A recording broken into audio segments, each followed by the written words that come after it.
In that book, I did write about the housing bubble and why I believed it was going to burst, or why I believed there was a bubble. You were right on the leading edge of that. It's going to become much worse.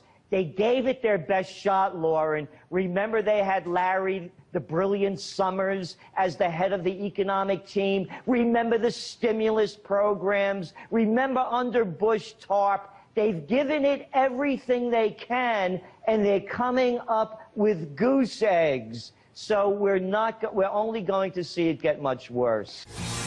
After 42 years of tyrannical rule, Colonel Gaddafi is dead. Britain's secret friend. Tonight, how we colluded with him to kidnap Gaddafi's opponents around the world. Among the international businessmen and the jet-setting playboys is this man, Musa Kusa. He was one of Colonel Gaddafi's inner circle, a ruthless spy chief trusted with the security of the country and stamping out dissent. When he fled Libya at the start of the uprising, he chose to defect to Britain.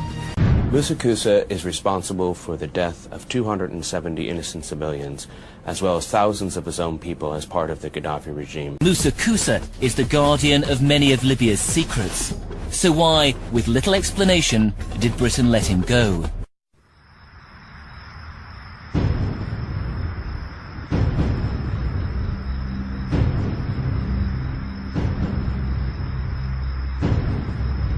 Last week, the head of the country's central bank floated the idea of dumping the greenback as the world's reserve currency, replacing it with an international currency. Thousands of people gathered to hear Barack Obama deliver key foreign policy speech on his current European tour. His vision for America's place in a new world order. After Tripoli fell, his old offices were abandoned and torched, but some documents survived. They exposed Libya's secret relationship with the UK in a series of letters between Musa Kusa and MI6. These documents are absolutely extraordinary. They show the real detail of the secret relationship between Britain and America and Gaddafi's police state. And what really is amazing is the tone of them, the friendliness. They're cosy and smug at some stages. And tonight, we can show that Britain's friend Musa Kusa was attached to the bloodiest massacre of Gaddafi's regime. When we searched former intelligence offices bombed out by NATO, we managed to salvage some of the regime's surveillance tapes.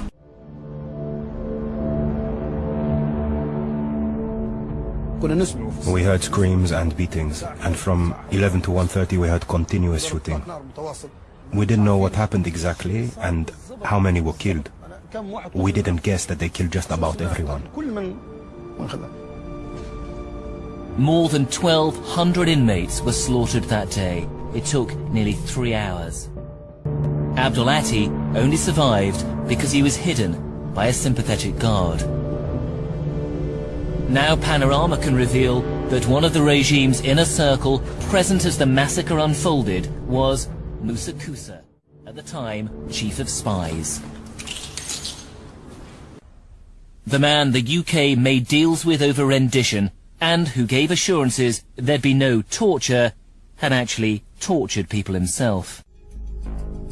He crossed the border into Tunisia, and then on to a country he trusted, with whom he'd done grubby business before, the UK. He arrived by private jet at Farnborough Air Base and was then whisked off to a safe house.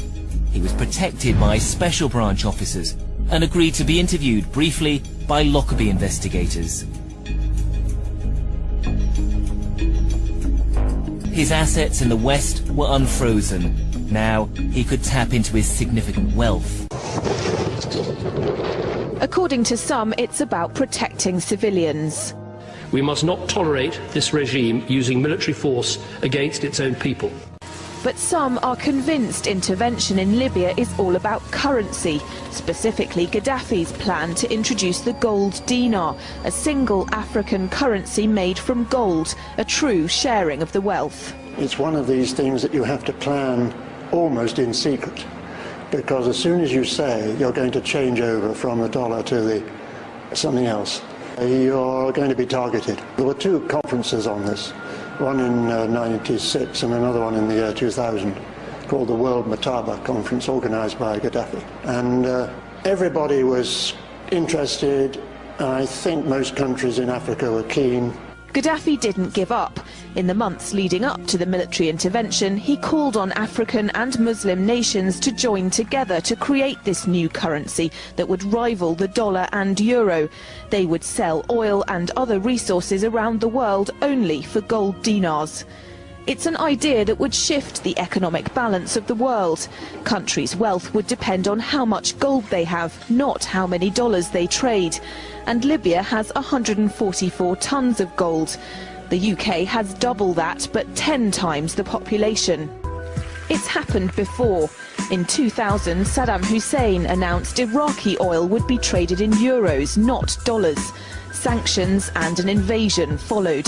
Some say because the Americans were desperate to prevent OPEC from transferring oil trading in all its member countries to the euro.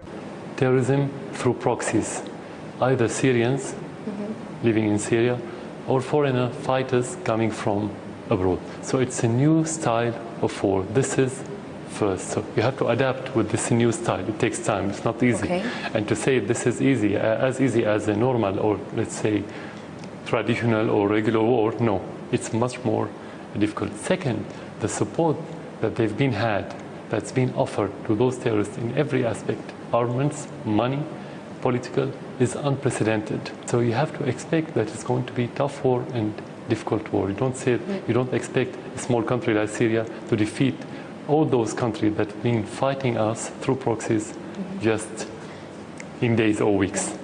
Changing laws in favor of the banks, and he's not doing anything to stop the banks. He's helping the banks continue to do what they were doing under Bush. So in fact, he's just a continuation of Bush on the subject of markets and finance, which is the most important part of his policy right now. People who voted for Obama wanted real change, and are getting platitudes, are getting a lot of nice talk, but nothing in the way of concrete change is taking place. In this town, business as usual.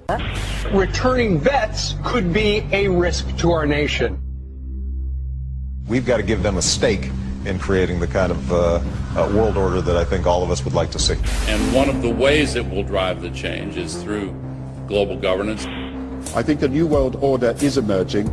This is a hoax and a scam which is designed to transfer wealth and power from the private sector to the government sector and from the government of the United States to a world government.